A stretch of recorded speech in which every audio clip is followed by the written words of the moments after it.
What is up, everybody? Welcome back to the Thursday night edition of Jackson Kayak Dock Talk. Kick shoes off, grab something cold to drink out of the Orion cooler. Let's get to this thing.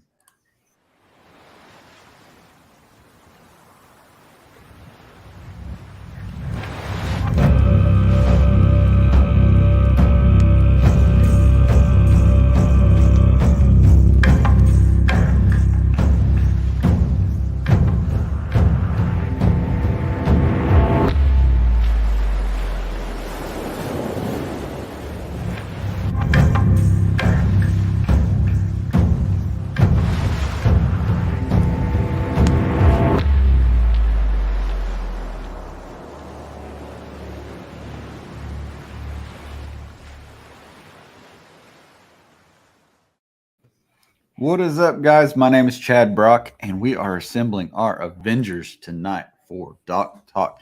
To my left or right, whichever one you are, tell me your story. Hello. Story time. Oh man, don't get me started.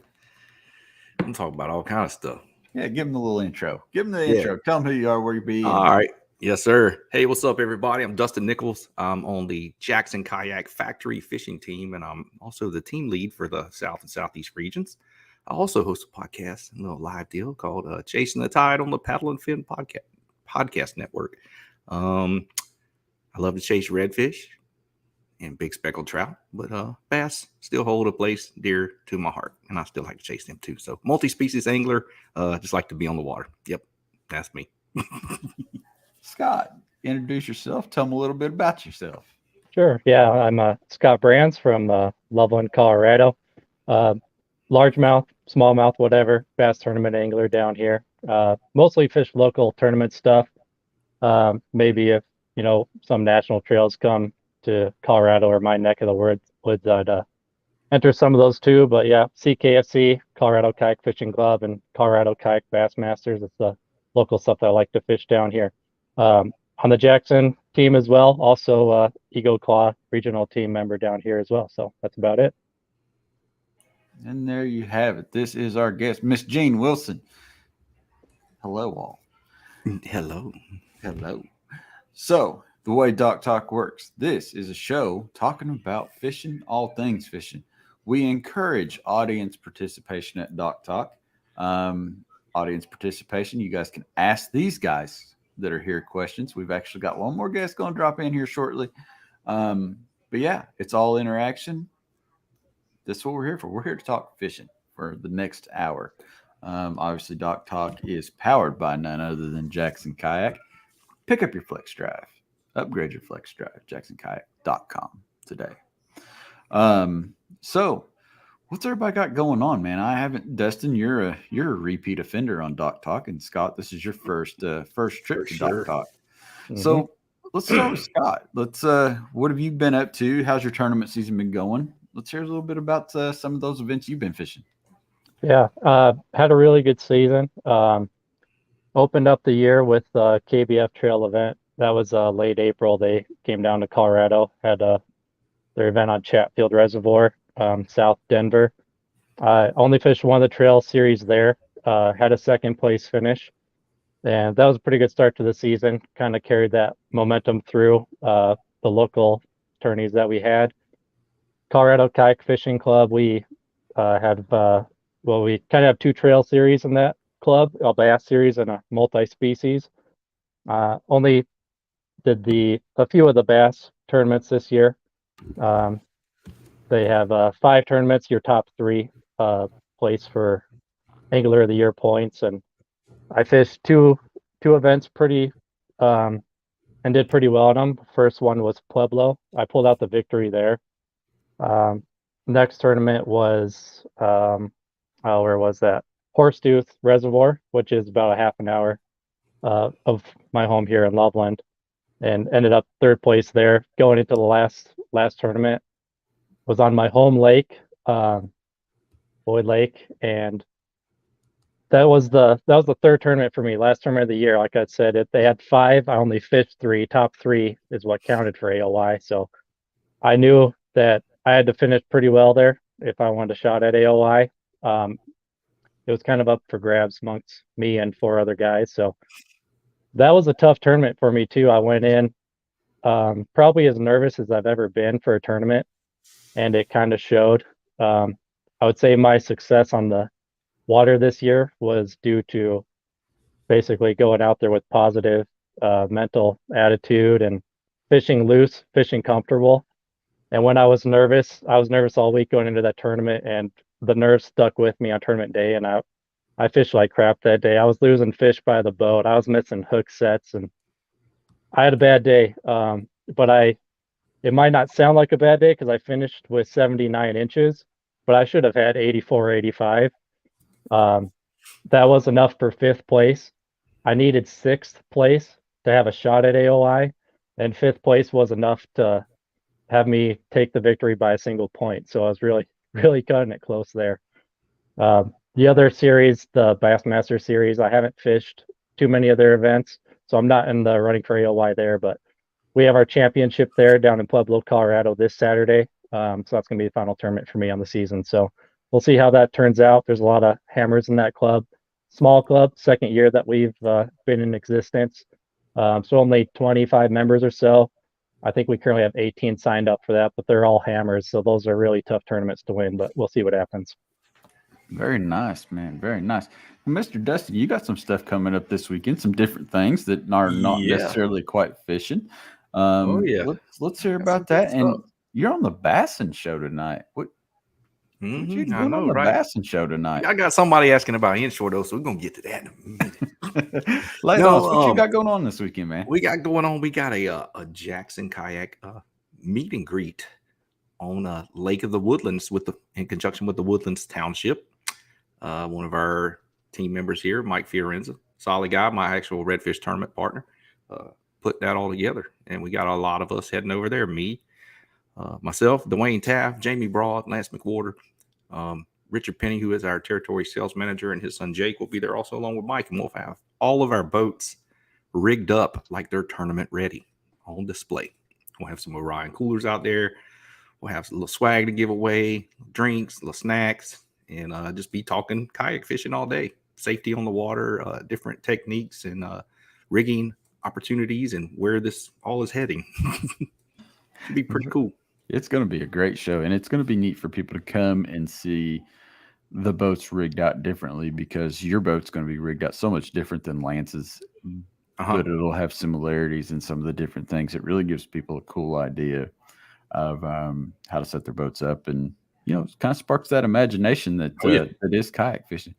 Wait, I've got mail. Oh, who's this guy? What's that dude? Look at him sitting outside in the beautiful outdoors up there on the edge of the. Do you back up to the lake? Lake Barkley's right over there. Right over there. In a good place, my friend. You are in a good place. Adam, go ahead and reintroduce yourself. Tell them a little bit about yourself and what you've had going on. All right, so Adam Petrone. Man, what's been going on? Haven't got too many tournaments in recently, but got Lake Dardanelle in with Hobie. Had a blast down there. That's a tricky one. But I'm here in Kentucky now, Tennessee area. So no more New York, no more snow. Got a lake right behind me. I can't complain. Oh, yeah, for sure. It still gets cold, bro. Don't get too excited. You already went out there and hammered a local tournament there already too, didn't you? I went and took second. Yeah. Prefishing for the NC. So it was fun. Good group of guys with the Clarksville Angler Kayak Fishing Club. Yeah. Yeah. Adam's a freaking hammer, dude. That's all I know. I was stoked to get him on the team. So let's get into the nuts and bolts of things. Scott, let's talk about the boat that you're currently fishing out of. Kind of lay on the people your kayak setup. You're kind of the new one here tonight, so we'll let them hear from you first, and you can kind of fill them in on your boat, how kind of some of the things that you've got on it to get out there and tackle these tournaments.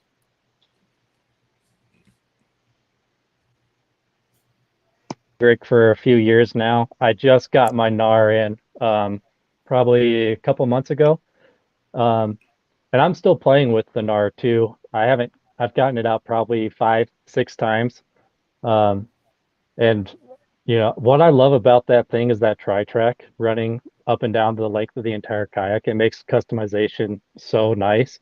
I don't load my kayak down a lot like other guys. I don't throw motors on it or anything like that. Our local club doesn't allow motors anyway, so I just prefer not to have one on there. I've drilled one hole in that kayak, and it was just to run the transducer through hole kit to run my batteries, from inside the hole. And I've actually got my fish finder. The screen is mounted on top of the pedal drive. And so I was experimenting with that. I kind of like having that fish finder, directly in front of me rather than off to the side. So I'm experimenting with that a little bit, but I'm still figuring it out too. Every time I go out, I figure out something I want to change a little bit more. And that tri-track just makes it so nice that you can just move everything, mount it exactly where you want it. But yeah, so I'm fishing out of the NAR. And I got my big rig still. Really like the big rig as well. I'll probably be taking that out occasionally as well, but the NAR is my main boat right now. Very nice, very nice. I believe everybody here's kind of a NAR user and big rig user and a U-pick user. That's kind of where we're at. And Yep. I think we can all attest to the tri-track being such an awesome feature on these new boats. And it offers so much more riggability, and the ability just to stack things on top of things is kind of cool too. It's like, it's just all right there where you want it. And that makes it really, really nice. So on tap coming up, it's going to be fall. So Dustin, you've got the big event this weekend. Scott, Yes. You've got the big event this weekend. Adam, what do you got this coming weekend? This weekend, hang out with the family, and then next weekend, the 8th and the 9th, I'll try to make the Bassmaster. Yeah, that'll be down on Big Pickwick. Mm-hmm. It's only a couple hours. Yep, and that's going to be a good event. I got a feeling, especially if this weather pattern holds up a little bit. It might spark some chewing down there, which could be interesting on Pickwick. The real question is, are you going largemouth? Are you going smallmouth? Ooh. I will probably have a plan for both. Plan for both. I There like it. you go. I'm going to For need sure. those notes. So big event this weekend. Dustin? Yeah, we got that one at the Lake of the Woodlands with the meet and greet. The next weekend, I have Saltwater Survival Series, their flounder event, which also has like a slam pot and a big trout pot and a spot pot and everything. So always enter side pots, dude. And Always then, enter side pot. And then coming up in the towards the end of October, the 23rd, 24th, we're actually putting on with Three Bells and Paddle and Fin a multi-species event where you fish for your best 3 redfish on Saturday, and that's open to Texas waters, just to kind of help, so you don't have to meet up 2 different days at 2 different places and all that good stuff. And then Sunday we'll have the live event on Lake Bass Drop and have your best 5 bass, and then the aggregate total will win. It'll be overall winner with a multi-species event. Now, how much do you think the bass side will play under that? If you got some inshore fish going on, and it will. It all depends on who gets into those oversized redfish too, because the slot's going to be 18 to 32 inches. So, and it has to be within the slot. So if it's over 32, it's not going to count. So we're going to make it. It's got to make it interesting. Yeah, I feel like if a guy has a great day bassing, he can still go out and get it handed to him by the redfish guy. Yep. Yeah. Oh yeah. But the thing is, we put it on a lake that's kind of centrally located. It's about an hour and 20 minutes from me. Right. Somebody on the coast down south can get there in about 2 hours, 2 hours and 10 minutes. It's not far away. It's a very easy lake to catch fish on because it's a power plant lake. There's plenty of reeds and hydrilla and milfoil, eelgrass. You can catch them on anything there. So we wanted to kind of give it a kind of a advantage there to maybe saltwater anglers might not be too versed in the freshwater side of things. It not make them scared, but yeah, I've catched like 6 checks on that lake. So what are you saying? You brought in a ringer? Yeah, I'm gonna fish it, but it's just gonna, be for fun. Yeah.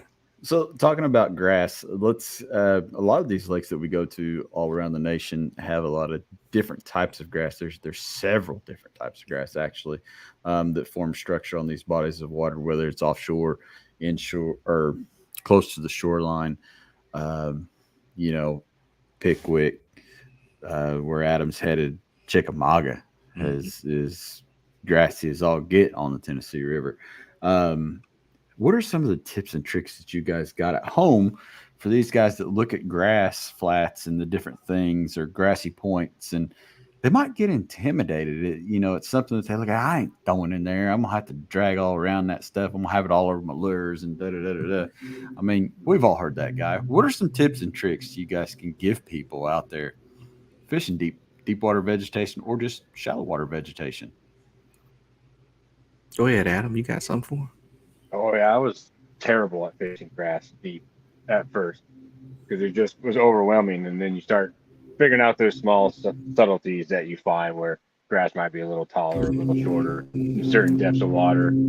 So I mean, my biggest thing would be if you're out there, you're gonna have to cover water, and once you get a bite, kind of sit there and see if that's the fish, and then figure out the depth, the length of the grass, what type of grass it is, and then just go look for that same pattern and that same flat, and you can find it. And that's how I've done well. I typically don't try to fish too much deep grass. It's not my style. But when I have to, because some of these lakes you just have to, that's what the big fish want to be. And I just kind of break it down, and that's how I break it down, by the depth, the type of grass. If it's, you know, where I caught the first couple fish, the depth of the grass, if it's 3 foot from the bottom or on the bottom, if it's got holes in it, and then I just try to find that through the graph, the rest of that grass wet, and then catch a fish here, catch a fish there, then leave it alone. That's how I do the deep grass. What else you guys got? What's some of them lures that you guys like to throw out there in the grass? Oh, Carolina rig, depending on how sparse, if it's not too thick. Also, The old ball and chain. Deeper grass, 9 to 11 foot, slow rolling, a chatterbait. For sure, get reaction strikes with that. If it's matted on top, you know, punching, Tokyo rig, something like that. Or it depends on if they're keyed in on something up top, you know, definitely frog comes into play on the pad edges and stuff, lily pads, old pad stems, the swim jig. I love to throw a swim jig and old pad stems, all that good stuff. You know, it just all depends. You can burn a square bill if you know how to set up your square bill to run it at a certain depth, and that. You know, you're in 7 foot of water and it only comes up to it's only 2 foot of grass. Or if you're in, 12 foot of water and it comes up 6 foot, you burn that square bill over the top of that grass. You know? Oh, absolutely. You're getting a lot of bites doing that, actually. Oh, yeah. And you cover water until you key on what you find. And then your side scan plays important too, to find the little ditches in the potholes in the grass also. Yeah. Now, me on the other hand, I like to flip at it, I like to find some bigger grass and, I like to sit in 12 foot of water and find tall grass that comes up to the little clumps. Yep. Yeah, those little clumps that come up to the top of the water. And I like to sit out there and just throw at them and let that, it used to be fun. Doesn't seem like it happens as much anymore, but throwing the old 10-inch worm with like a 3/16 ounce weight or 8-ounce weight and just let it just fall to that line, just goes bonk.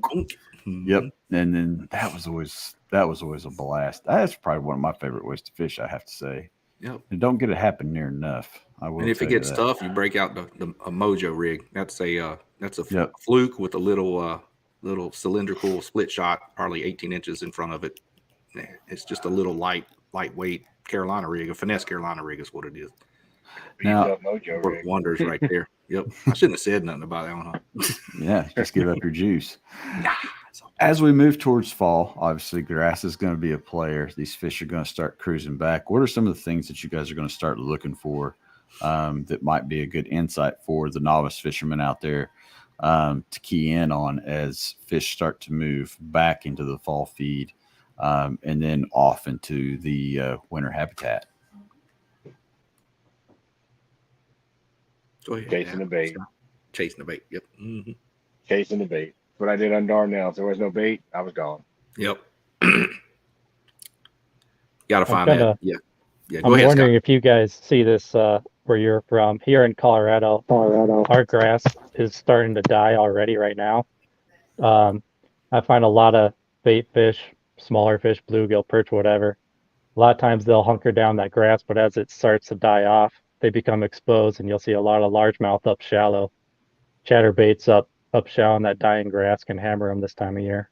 Yeah, for sure. One knocker spooks, walking baits, the new Z-Man, Hellraiser, all that kind of stuff. You find keyed in on some shad and stuff, keyed in on, at a herring lake or something blowing up, top water. Buzz baits early in the morning if there's grass, little, kicking frog or something, spro or a zoom or ribbit to burn across the top, across those grass edges in the mornings. Yeah, key it in on them. Is that Hellraiser the real deal? It's actually pretty cool. Something different. I've heard it's like a topwater chatterbait, but I haven't got my hands on one yet. It is. It planes out and he's got that little wobble on the back, and it's pretty cool. I have yet to see try one on the redfish in person. tomorrow. Yeah, I haven't messed with one yet. Now, it's funny as we all bring up the chatterbait these days, and it's kind of become the hot lure. But there's another lure out there that's it's not talked about anymore. It's kind of like the Carolina rig. It's just kind of one of those things that's just spinnerbaits. Mm-hmm. How much are you guys throwing a spinnerbait now with the chatterbait? Do you ever find? I mean, I kind of found this year that setting the chatterbait down, because so many people were throwing it, grabbing the spinnerbait and throwing that was actually more productive than throwing the chatterbait around, just because so many people are doing it now. I've been wondering about rods. That. Yep. One with a chatterbait, one with a spinnerbait. Yep. Yeah. And they're always I usually have one each too. Here in our home lake, Boyd, it was crazy. It was stupid how many spinnerbait fish you would catch on that lake year round. And about 4 years ago, it seemed like that stopped, and it's been chatterbait ever since. And every year I try to see if there's a spinnerbait bite again, but the chatterbait is always out fishing the spinnerbait. It hasn't gone back to the spinnerbait yet. Yeah, and I mean, I think that's the case, especially when the water's a little bit colder. It seems like the chatterbait excels.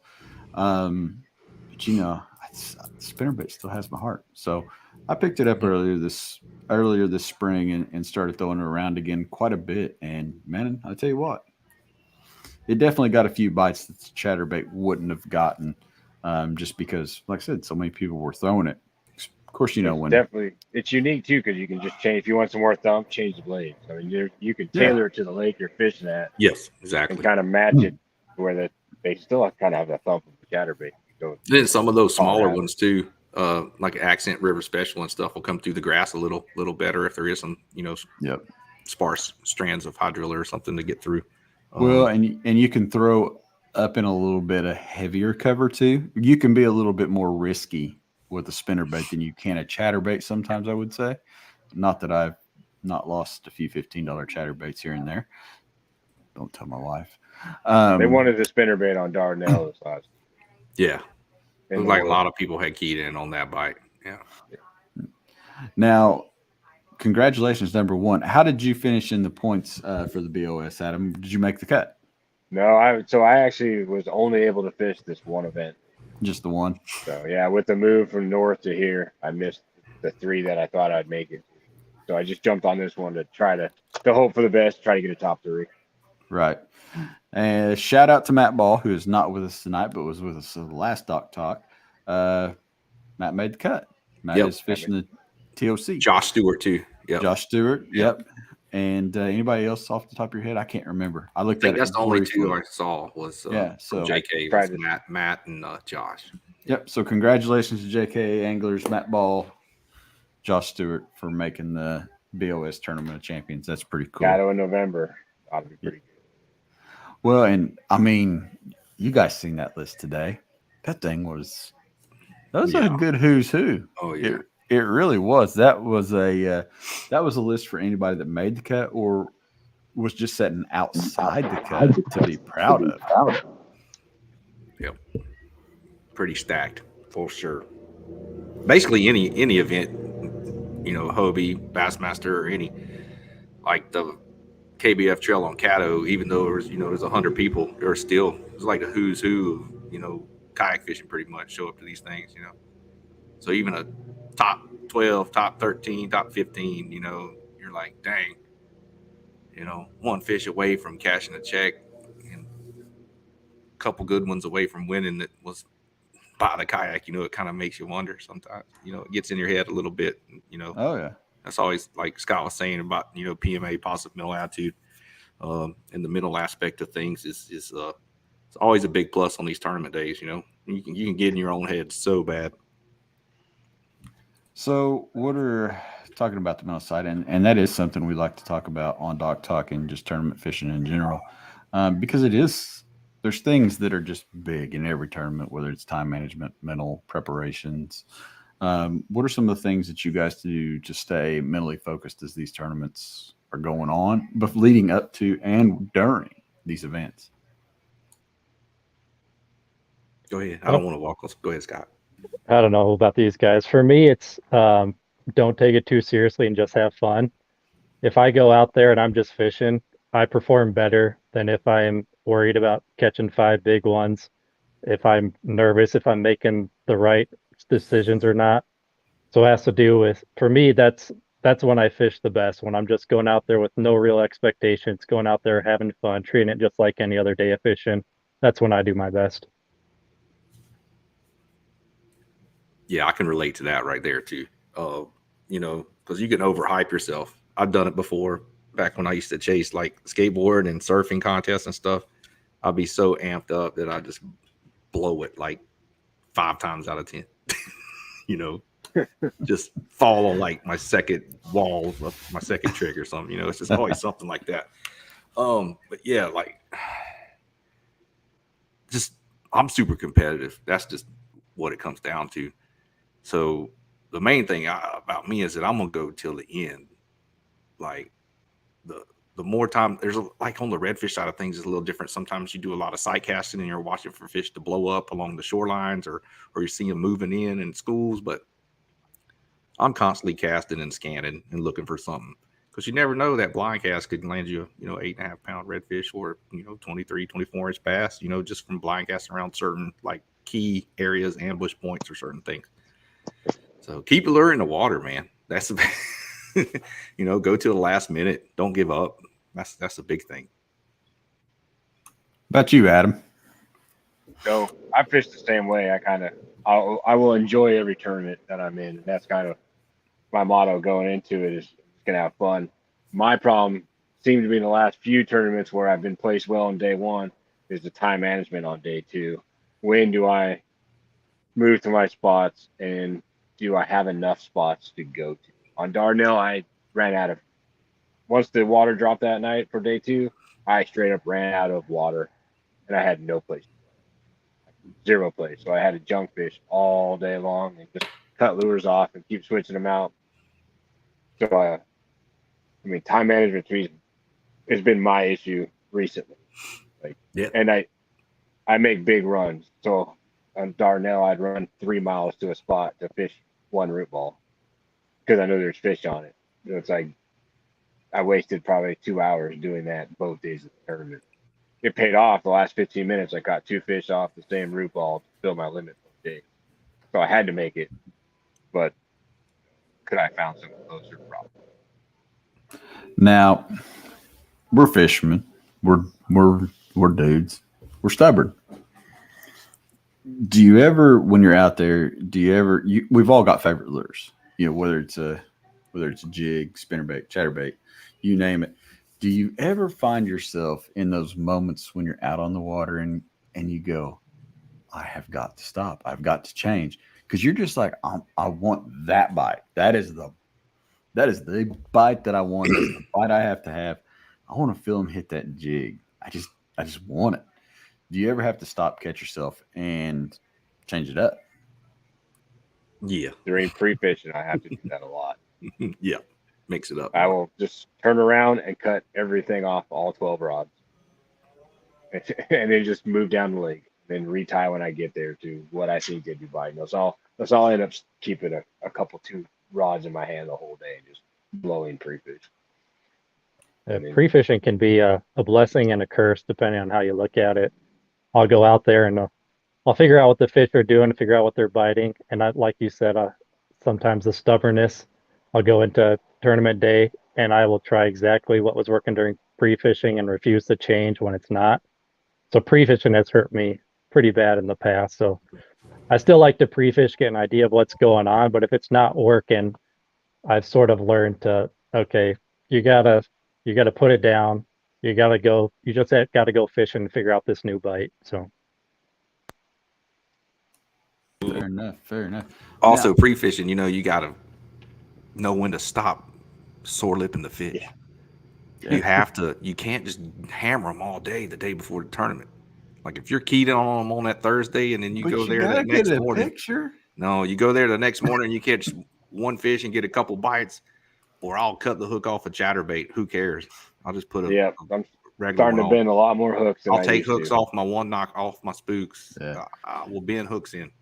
And that is honestly what gets a lot of guys in trouble. Yep. We talked about that a little bit on the last episode. It's just, that's one of those things. And, at the same time, there's guys out there that maybe aren't like some of us that are competitively chasing these trails. They're looking at this one particular event. They spent $1,000 to $2,000 entry fees, cabin, food. It's they've used their last vacation day. They're going to catch fish at Yeah. the same time, Yep. and you can't discredit them for that because that's what they're there to do. They're there to catch fish in a way.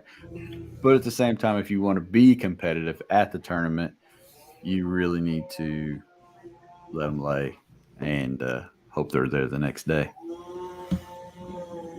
So when we talk about the stubbornness, the one lure, what is that one lure for each of you guys that you just, no matter where you go, you kind of tend to pick it up? Jackhammer. it's the same for me. Mine's probably the wacky worm, actually. Oh yeah. Yeah. Mine's probably the yum dinger. Yeah. If it gets slow and it just shuts down, I'm picking up yum dinger or a zoom slinky. You can always catch them with them, and you can shake them off really easy. So Yep. So it's either weightless stick bait, fluke, or wacky rigged, some kind of the Grande, the airtail wiggler actually does a lot of cool stuff that a Cinco does not. Cinco kind of vibrates, but that wacky worm that trick worm kind of undulates, like it's got a little more different action. Oh, yeah, for sure. So I'll put one of them on if it gets tough for sure, and throw it all the rest of the day for 5 hours if I have to. How about you, Scott? Yeah, it's the jackhammer for me too. If it's low, I'm going to probably drag a Texas rig crowd or something like that. Those are the two. Now, one of the things, we can talk about here is stubbornness, but a lot of us are starting to repeat venues now as this thing has gotten bigger. Everybody's been traveling for a few years now, doing these bigger events. Even local events are probably the worst. How much do you get caught? Let's reword this. Is sometimes going to familiar territory a hindrance where you automatically think, I gotta go to my tree, or I remember this spot from last time. This was good there. Do you find that bites you sometimes? And maybe the guy that has a little bit less knowledge of that place finds that one thing that's a little bit different. For sure, that can happen.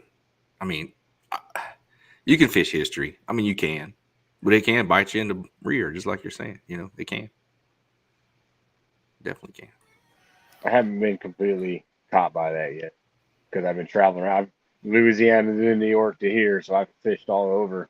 So I haven't really repeated too much water. Now, It almost hurt me in Kissimmee in January this year because I was going to go fish history, but I ended up finding a small pocket. Yep. That can happen here. One of the differences that we have, it's basically everything we have out here is reservoir that gets drawn down for irrigation. And our water levels are constantly changing. So you might be on the same body of water, but the water level is going to be drastically different from last time you were there. Some spots might be out of the water that you're used to. So that kind of keeps us on our toes down here. I can see that for sure. Oh, yeah. So you guys probably got some deep stuff out there in Colorado, kind of like down in Tennessee, Eastern Kentucky, where you get into the deep water. We get some of that. A lot of it's still kind of shallow. My home lake's probably only 40, 50 feet deep. Some of the reservoirs, 160. That's probably about the deepest lake we fish is probably about 160 feet. Yeah, that's about what it is here. Cumberland's pretty deep. Del Hollow's pretty deep. Those are probably my two closer ones. I don't really go to Cherokee or any of those in Eastern Tennessee, or I should say don't really go to, just haven't went. So winter series, Adam, you've got a new opportunity for you being down there in Mr. Tennessee now. You're going to have some wintertime fishing going on. Anything that you're scoping out early here that you might want to hit up for the winter? I haven't really started looking, but I know I'm going to fish whatever I can. I'll see you at Del Hollow December 1st. Yeah, I will be a at good one. Del Hollow December 1st for sure. Y'all see Adam Rising there too, guarantee it. I don't mind fishing in the cold, so Yeah, same. It'll be 60. We'll be able to wear shorts. Don't worry. I like Del Hollow. That's an awesome lake. We should come too, Dustin. I wish I had some vacation time there. That's why I'm not going to the NC. It fell 1 week later. I've been able to make it. Now that's a good topic all on its own. Talking about vacation days. Obviously, kayak fishing. Most of us have jobs. How much does vacation days, PTO time, whatever it may be, affect your decision on which event you're going to choose, and just overall budget? And go.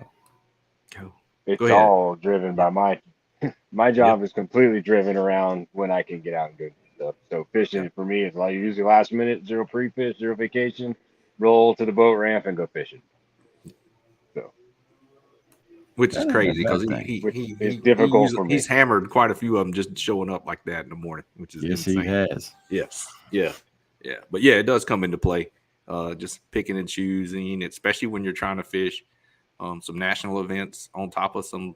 Texas has quite the plethora of bass trails, and then trying to do saltwater events too, and travel to some of them also. So it really takes a toll on the planning, scheduling, vacation, and all that, and then working shift work and flop back and forth days and nights, and then you just got to make sure you got coverage and all that kind of good stuff. So yeah, it gets it can get frustrating when you like end of the year. Like right now, I got some stuff I'd love to be able to fish, but I'm out of time. If it don't fall on my weekends off, I can't fish it. Well, for me, I'm a high school teacher, so 9 months out of the year, I basically don't get any vacation time at all. And then it's 3 months off, which is really nice, but those are the tournaments that I do.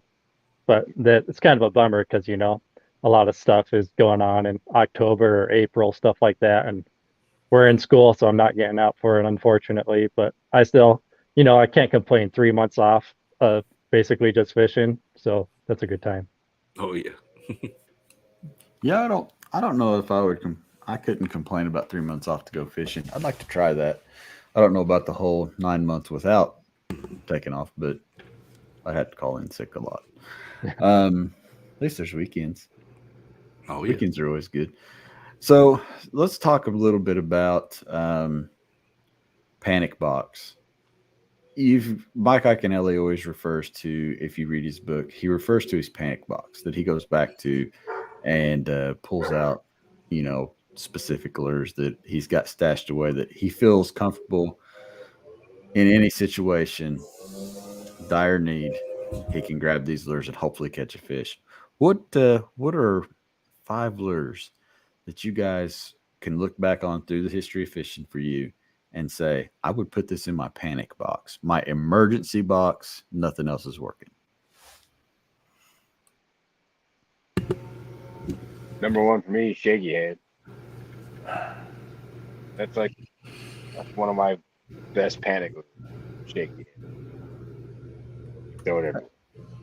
That's a fair one. Ned rig. Oh, what would be that one? Ned rig. Ned rig.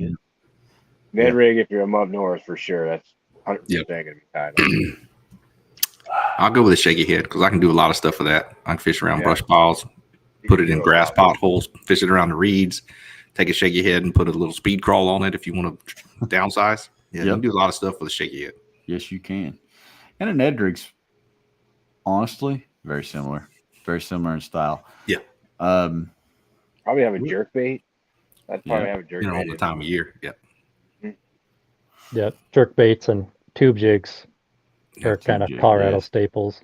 Square bill in a Square bill. like a shad pattern and one in like maybe like a crawl color, just in case. Definitely a top water. I've caught fish on top water all day. You know, I'm just so confident in a walking bait. It's crazy. Right on. I throw a lot in the salt water and just, you know, I don't throw a lot of walking baits. No, I don't either. Probably should. Now, I just have my last one would be just a basic jig. I'd have a jig. Now looking at it from the opposite perspective, you guys got your crate, you got your crates out there, you got your tackle that you keep in your truck. You're gonna walk out there and you're gonna throw one away. What are you throwing away? If you had to throw one lure away to make fighting weight, yeah, Square what lure bill. are you throwing out? Adam says I'd square throw a bill. square bill. I'd throw out a wacky rig just because I hate fishing it. You and me both. I'd throw away the drop shot because I cannot stand it. Even though it catches fish, I just cannot stand doing that all dang day. I'd rather throw a wacky worm than a drop shot. I power fish a lot, so you know, Texas, we got all these lakes with all this grass and all this kind of stuff in it. I mean, I know the drop shot. I know people win cash checks and they do good on it. I just can't get into it. You haven't mastered it. What is? I wasn't a fan until I moved up north. Now up north, it might be different for the smallies. For the smallies, little flatworm. Yeah. Mm-hmm. Yep. So we keep talking about winter and fall. It's because tournament season's really kind of narrowing down for everybody but Dustin. So I fish when it'd be 27 degrees when I launch in 47-degree water. I'd be chasing big speckled trout. Yep. I guarantee it. You get that luxury, that Texas luxury. So what's kind of that one lure that you guys are just kind of going to work on through winter? Like I like to try to pick something out and just that's what I'm going to commit to a little bit as fall's here and things kind of loosen up and there's not as many tournaments. What's that lure that you guys are going to commit to and try to learn here? For me, crankbaits. Yeah. Deep cranking with live target. Yep. I have to get better at finesse we learned in the swim baits. electronic. Swim baits and The deep crank? finesse swim baits, finesse that's a swim good baits. one too. Yep. Yeah, that is a good one. I think I'll spend more time working with the grass once I get my new grass. So out at Lake Barkley, what's one of the areas? Are you impressed with the area? I got to ask you these questions. I mean, we're going to talk about this later, but So how I do you know like the it area down there? because I lived here for 11 years of Right. my life so far. So I kind of know the area. I like Lake Barkley. I like fishing up in the back of the creeks. I haven't figured out the ledges really on Barkley yet, but I do like the lake. Doesn't seem to be fishing like it did 10 years ago, Oh no, but it seems like the smallmouth have just grown and gone everywhere. So I'm enjoying that. But yeah, and 20 miles from Kentucky. smallmouth could be an interesting best friend long term since they like to be nomadic and eat. And there's this fish out there in those lakes that likes to spawn quite often with the Asian carp. And if you know those smallmouth turn on and start eating those baby Asian carp, oh my goodness, Yeah. it could be Asian carp's out of control here, though. Holy cow. Yeah, it's that's probably the biggest change that you've seen in 10 years being back. What are some of the things that you've already noticed just being back in the area that conservation is doing? I mean, I know they're fishing for them a lot. Are you seeing it as far as, you know, fishing boats out there pulling these things in every weekend? So I have seen some I'm launching that are rolling out the big nest and stuff. I kind of stayed away because they were up in an area I wasn't going, but I have seen them really fishing for them in the park. They're stacked in it. Crazy to watch. Now, I guess so. That area I guess is that might have been on Kentucky Lake. No, that was here, I think. Can't remember now. That area, What? it thrived. Are you still seeing the people out there that was out there? I mean, obviously you're not seeing the vast amount of people that was out there 10 years ago, but can you tell that there's a lower number of people out there? Yeah, for sure. I remember there just being bass boats flying around everywhere. I've been out here almost every weekend since I got here, and it's not the same, at least on Barkley. Now, Kentucky Lake, I went over there, but for here, I'd see one or two back in the coves I was fishing. Yeah, I mean, I can remember going down to Kentucky Lake and Barkley, and man, it wasn't nothing to pass rat boats on the road, rat boats on the water. I mean, the pros were there. They went there to go fun fishing. They went there for the tournaments. I mean, there was a lot of pros down there floating around for a lot of years. Yeah, the NC should be fun down there. It'd be interesting. It's going to be a real interesting. Could be. I'm excited to see what people catch, and we've got a big cold front coming in this week. Well, it's here now. It's colder now than it has been. First time I've been in a sweatshirt all night. Yes, sir. Time I've been. Man, that is nice. Well, it also depends on what that tropical system spinning up down there in the Caribbean does. If it turns and comes north and bows off and gets stuck and pushes up, and y'all get a lot of rainfall up there too. Yeah, and to be honest, we need some rain. Though. Yeah, I don't think the rain would hurt us up around this area very much at all. It's was actually talking to a guy last night and up in Indianapolis, and it's just dry. A lot of the creeks don't have the water. It can rain and the water might come up a little bit, but the creeks aren't holding the water. Yeah. Just quite like they need to yet. So it's going to take quite a bit of rain to make it move, I think. You might get a little bump, but not much. So send that hurricane on up here. We'll take it. All right. Yeah, just a little bit on all the models. 2 weeks prior to the NC. Yeah. So next year's big plans, man. What do you guys got that you're thinking about, dreaming about? Where do you want to go for 2023? Well, I know Elite Redfish Series is going to have a national Texas, Louisiana, Florida Redfish Trail for the kayaks also. Professional Redfish League will have some good stuff. I'm definitely going to try to make a few more KBF events. I'd definitely like to go back to Florida at the beginning of the year. Of course. Try to figure some stuff out. All depends on when my outage at work falls. They're talking about 80 days. Wow. I'm like, no, sir. This year's was 62, and it was during prime, like big trout season, and it was just, it was miserable. One day off every 14th day sucks. I can imagine. And then, Texas Kayak Bass League used to be Southeast Texas Kayak Bass League. They got a South and a Central region this year. They're gonna have some other stuff going on. Definitely hit some KBF stuff and hopefully some Bassmaster, and then maybe a few of those All-American kayak trails. And we'll see where the Hobies end up again. We'll see what lakes are on, and I might try to chase a few of those. It just depends on how everything pans out, Oh, yeah. Because I'm definitely going back to Connecticut. I was just there at the end of July. Jason Striper got my heart broken. Definitely going back up there with, 3 Bells or a Jackson dealer also. Go up there, have fun, and then play it by ear the rest of the year after that. See what happens. But you two, what you guys got that you're looking at next year as far as the bucket list? So next year I will focus on Hobie. I have yet to make it to the TOC because I've yet to fish enough Hobies. So I'm going to focus on at least getting in enough Hobies to put myself hopefully in position to make the TOC.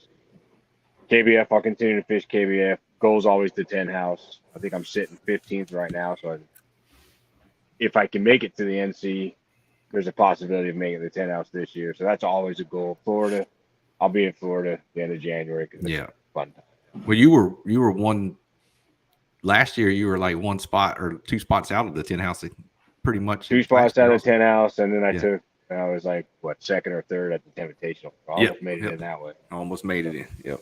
Yeah. That's just a fun tournament down there. I love hanging out. Yeah. With the guys. So, but yeah, Hobie, KBF, and then I'll trickle with Bassmaster again too, because the Bassmaster Classic was a fun tournament. bass championship. And then lots of locals. I'll always fish the locals. I like doing it. But you, Scott, what are you looking forward to for 2023? Whatever tournaments are going on during those 3 months I have off, basically.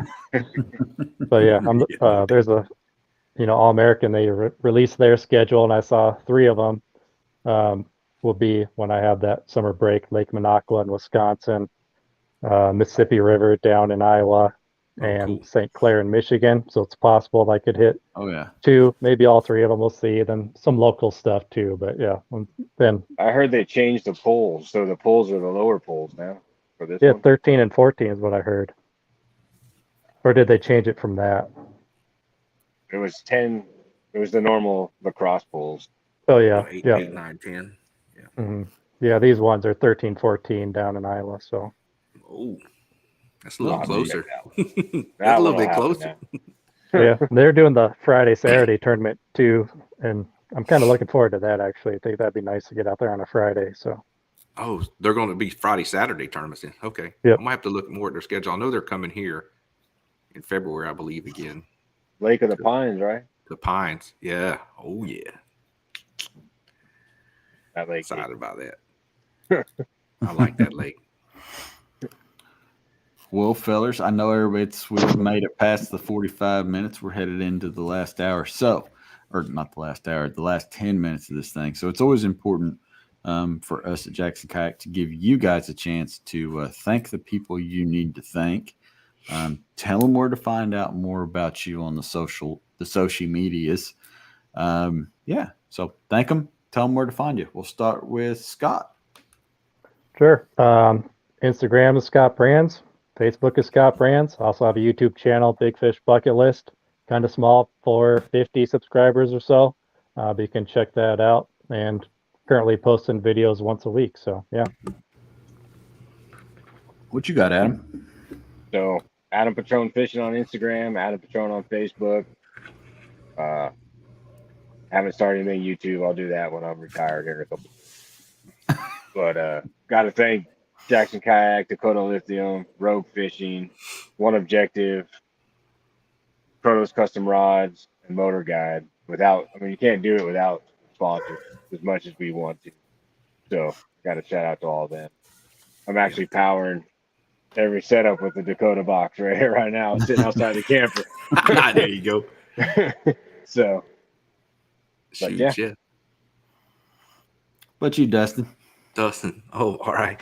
Yeah. Yeah, that's you, dude. Thanks for Jackson back in the day, 5 years ago, taking a chance on this old Texas boy down here in still paddling at the time, Jackson Kayak, shout out. Thanks for to Torpedo, big time. That's a big arsenal in my toolbox there. Waterloo rods, Daiwa reels, Catch.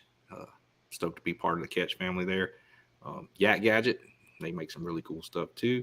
The Chopping Block, I got a partnership with a local meat market. It's pretty dang cool. Get loaded up with some goodies before the tournament weekend. Beck and Mass and Coastal Bend keeps me in them fresh GMCs. And Texas Rattler and Grande and Skinny Water Lures.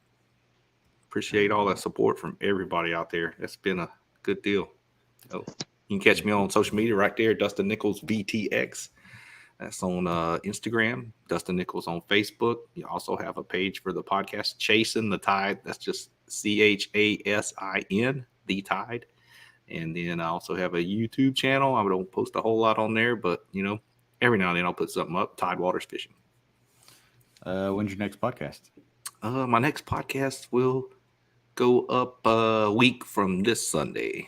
We'll have another Jackson Kayak team guy, Ram Garcia, on there with us, who also has a show, Spooled Life Live. There you go. Check out Dustin's podcast. Check these guys out on social media. Again, we'd like to thank Jackson Kayak. Obviously, this is powered by Dock Talk is powered by Jackson Kayak and Orion Coolers. Orion Coolers, we just had a big price drop, cheaper than them Yetis. So go out there and get yourself an Orion cooler. Figure out why we like to keep it cold. Jackson Kayak, the Flex Drive Mark IV is available to everybody. Go get you one. Time for an upgrade. JacksonKayak.com. It'll be the first thing you hit when you go onto the website on your mobile phone. it's going to be the first thing that pops up on the screen. Your chance to upgrade to the new Mark IV right there live at JacksonKayak.com. Yeah. And at select dealers, which happen to be And a at whole select bunch dealers. of them. And I left one of them out. Three Bells Outfitters. Duh. Yes. I'm on their national team. I got on that this year. Caney Fork. There's actually Yep, there's good actually stuff. a list of dealers that have these things in stock. It's in the same link when you click on the deal when you get to the page. So with that being said, thanks for watching. I would say thanks for subscribing if you've subscribed. We'll have this up on Spotify, YouTube, all the place where you could find your social podcast except for Apple, because I can't figure it out. So thanks for watching, guys. We'll see you for the next one.